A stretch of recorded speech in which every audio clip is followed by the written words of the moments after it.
Hi all. In today's video I'm going to discuss everything you need to know about the SCA exam. So SCA is the second part of MRCGP UK exam. So if you are in the GP training, you know you have to do two exams. First one is the AKT, which you can do once you enter your second year of training, and SCA, or the simulated consultation assessment. This is the second part of the exam, and you can only do this exam when you enter your final year or your ST3 year.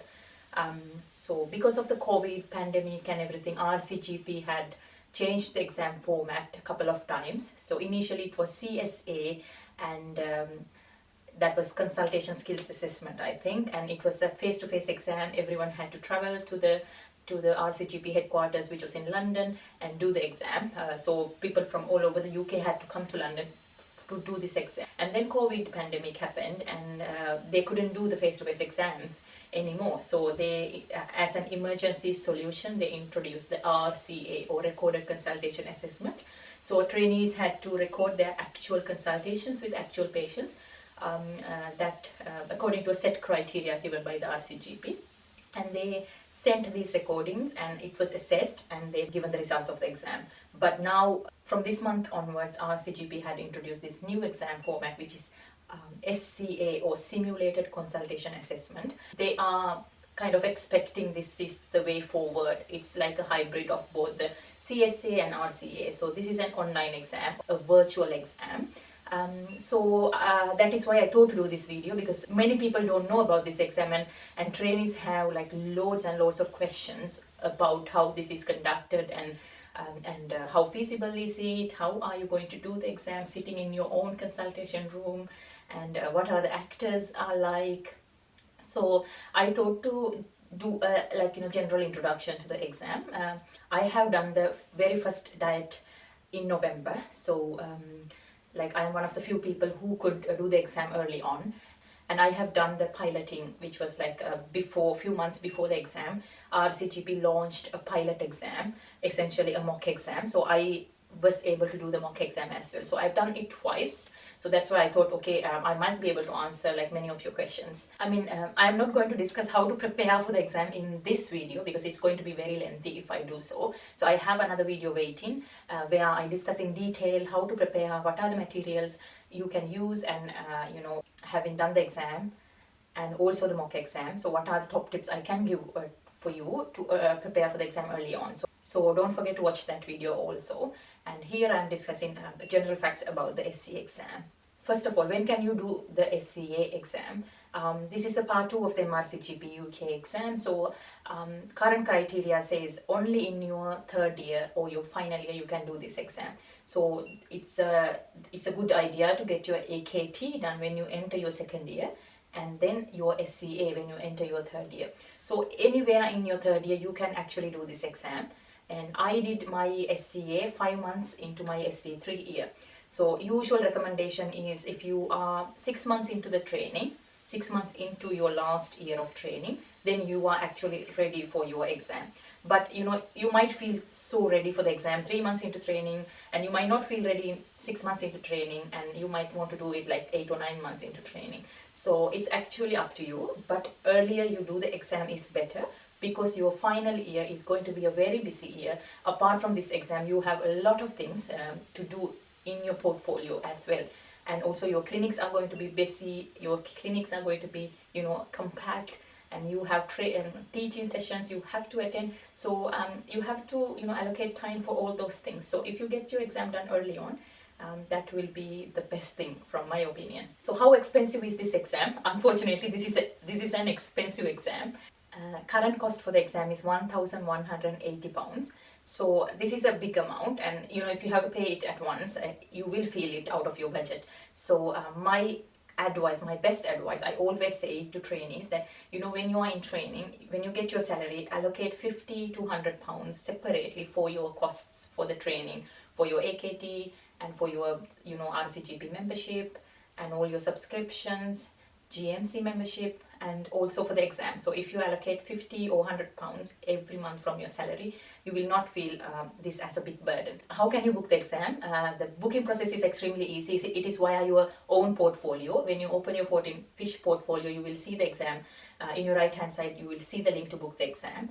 Actually, first of all, you have to reserve a diet. So what this means is, like, you can plan when you are going to sit your SCA up to 12 months ahead. You can book or you can reserve your exam diet. So one diet consists of like a few exams running over 2 weeks period. So for example, next diet is in January. So if you book the exam in January, you might not know what is the exact date, but you will know I am going to sit the exam in January. You don't have to pay your exam fees when you are reserving your diet. Only about 7 weeks before the exam, actual exam date, the booking window will open. So say you have reserved one diet, 7 weeks before you will receive an email saying that, okay, the booking window opens on this day at this time. So what you have to do is you have to go on the booking link, what they sent, and pay the exam fee and book the exam. Okay, so it's a simple process actually. How the actual exam is conducted. So you will be doing the exam sitting in your own consultation room. I mean, this the venue might change in future. I am not quite sure, because in November there was quite a lot of issues with the platform, with the internet connection, which was very, very unfortunate, and RCGP might come up with a different solution. But as per now, you are doing the exam sitting in your own consultation room, or actually in any room in your GP clinic.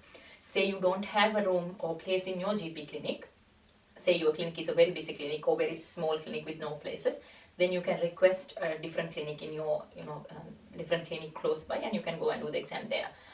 As per now, you're not allowed to do the exam from home, even though it's a virtual exam. So what you need for the exam is, like, you need a computer with a good screen. Like the usual PC you are using in the clinic is more than enough.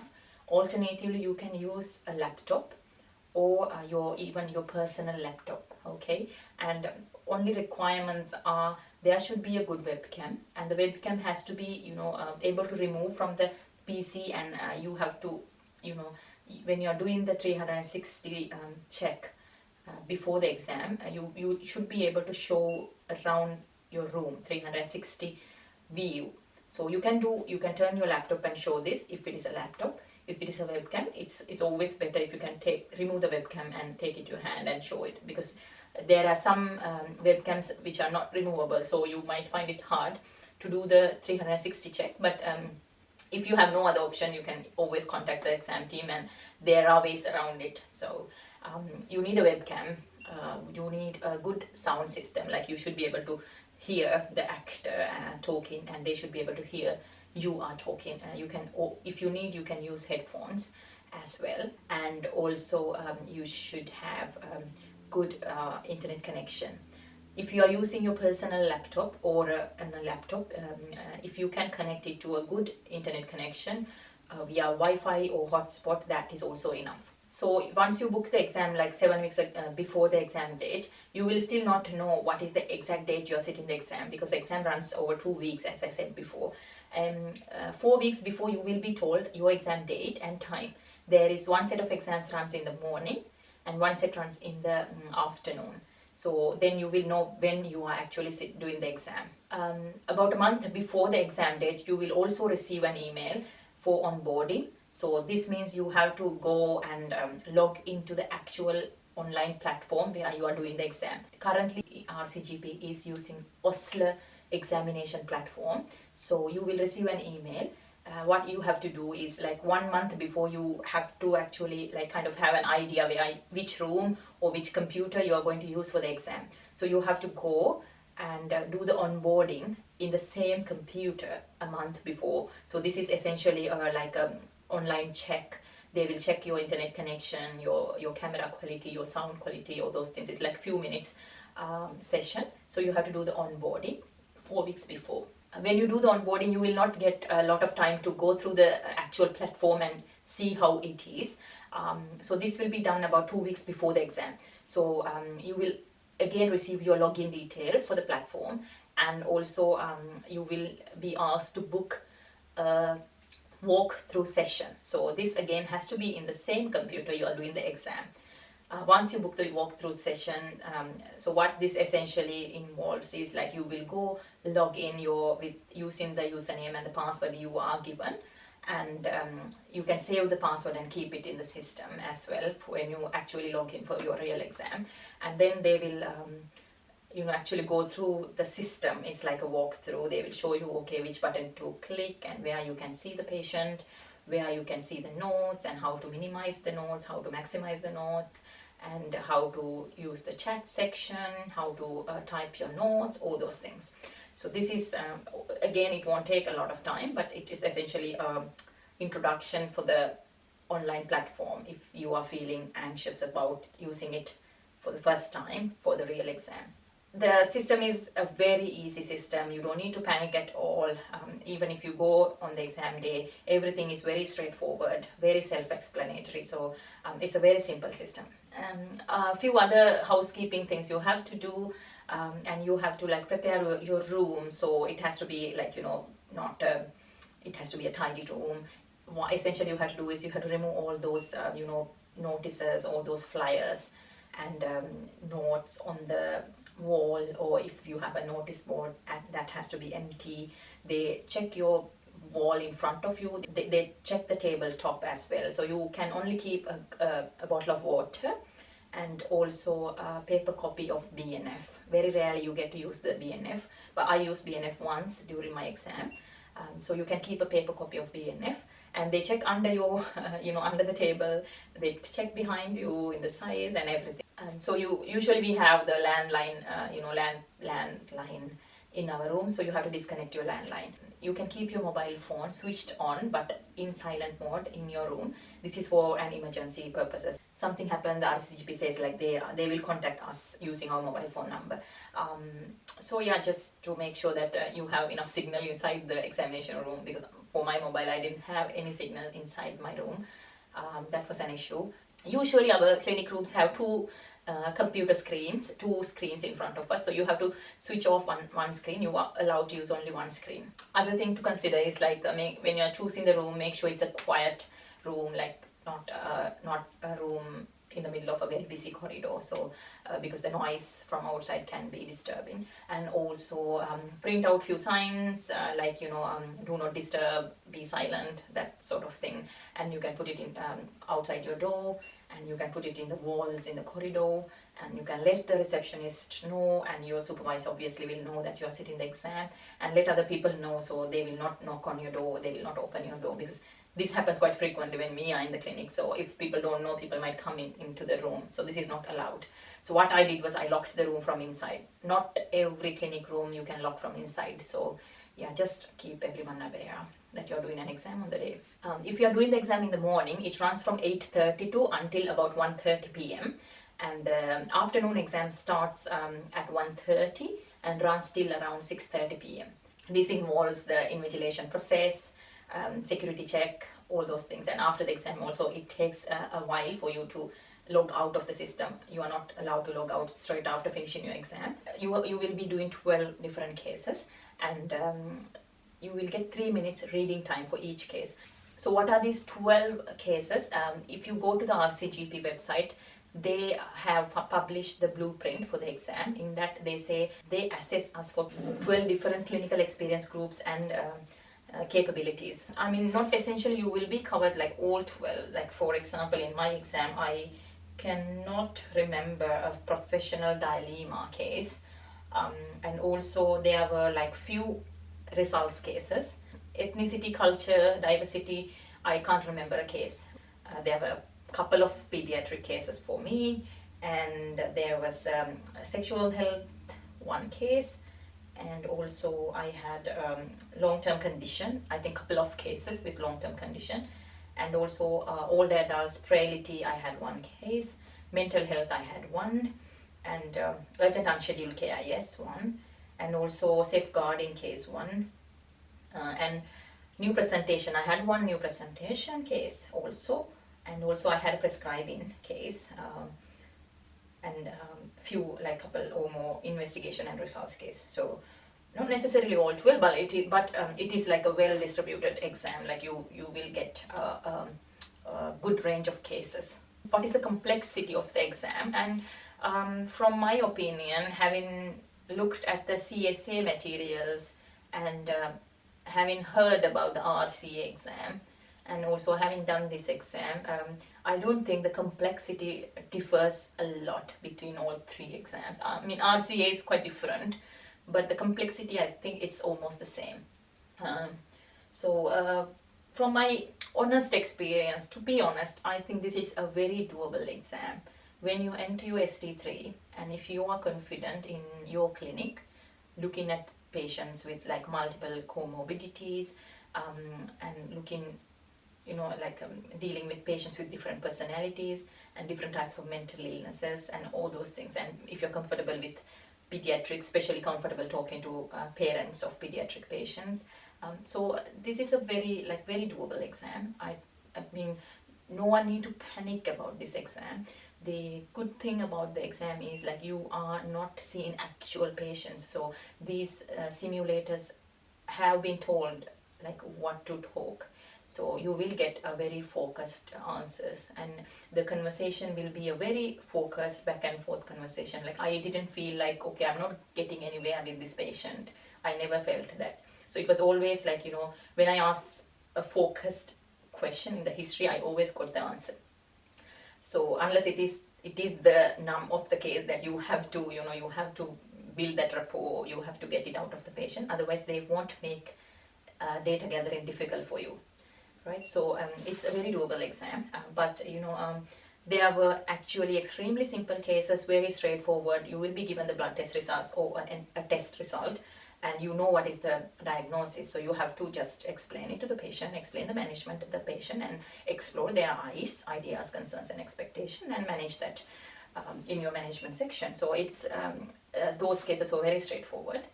And there were like medium complexity cases. So what I call a medium complexity case is that you might have to identify or deal with a couple of different issues, like not either the patient will be on several different medications and coming with a new problem, so you have to kind of do a medication check, or the patient might come with a lot of psychosocial issues that will be contributing to the current presentation. So you have to gather those data and you have to manage those in your management section, so you cannot ignore that. And also maybe a patient will come with a medication side effect, and also a new presentation. So, or the medications you are going to start will be interacting with, or will be, giving additional side effects. So these kind of things, like these are like normal clinic day-to-day stuff we are dealing. So I thought these were the like medium complexity. And in my exam, there were like very high complexity cases also. Like for example, I'm not allowed to divulge the actual cases, but if I give an example, it will be like something like a patient with 3 or 4 different comorbidities and with few different medications, and also coming with a new presentation. So when he come with a new presentation, say like a false case, like this can be a very complex. So the patient has hypertension and also maybe dementia or maybe arthritis, okay, and they are on a list of medications for this. So they come with the fall, so you have to assess the fall. Apart from that, you have to see if their comorbidities contributing to this, if their medications making them hypotensive, is that why they are falling? If their arthritis make it difficult for them to walk, is that why they are falling? And also apart from that, they might be drinking alcohol a lot. They might be taking something over the counter, or they might be isolated, living alone, no one is there to help. Or after the fall, they might have lost their confidence and they have become essentially homebound. They are not going out at all. So this makes me, their diet is very poor, so they are at high risk of osteoporotic fracture. So this kind of a case, this is like a very complex case, given the time, given that you have to deal everything in 12 minutes. So I actually had this kind of, not this case, but this kind of complex case in my exam. So only one or maximum 2, I reckon. Most other cases you should be able to deal pretty confidently. provided that you prepare well for the exam. So that is why I thought I will do. I mean, I'm not saying that I was like very well prepared for the exam, but what I did, like I have done a lot of blunders. I have forgotten a lot of things. I have missed to do like very obvious things in the exam, and that is exam, I mean. But you know, having done it like twice, this is, I kind of like understand what this exam is all about. That's why I thought to share it with you, and I will do another video about the preparation of the exam, because I talked to a lot of people, because I was talking to a lot of people who were doing the exam with me, and how they were preparing as well. And you know, after the exam, like kind of as a reflection, we were discussing, and now I kind of understand better ways to prepare for the exam. I will be doing another video on like how to prepare effectively for the exam, and you can watch that video as well. If you don't know, if you haven't seen in the media or in you know, in your WhatsApp groups or whatever, like you know, we had a very unfortunate incident in the November exam. So there was a widespread system breakdown, which was not in the hand of RCGP. So they say it's a Europe-wide, but you know, there are like a lot of discussions and meetings happening around this. So in my actual exam, also this happened, which was like very unfortunate. But hopefully this will be dealt by the time you are doing the exam. But if you are doing the exam in, like say, in next few months, you can also ask me, you can ask if you have any further questions, how to prepare for an emergency situation like this. I will be more than happy to help anyone who is sitting the exam. But hopefully within, like, because this was the first ever exam, I mean, like, hopefully in future this will not happen for your exams. Okay, so that is all about the SCA exam, and I hope, you know, I have cleared like most of your doubts. But if you have any further question, I mean, quite understandably you will have a lot of questions. People have a lot of questions about this exam, and you can always, you know, ask me. You can comment in the comment section, or I will share my Instagram here, and you can send me a DM in my Instagram as well. All the best for your GP training. I hope you will also enjoy the training as much as I do. Thank you.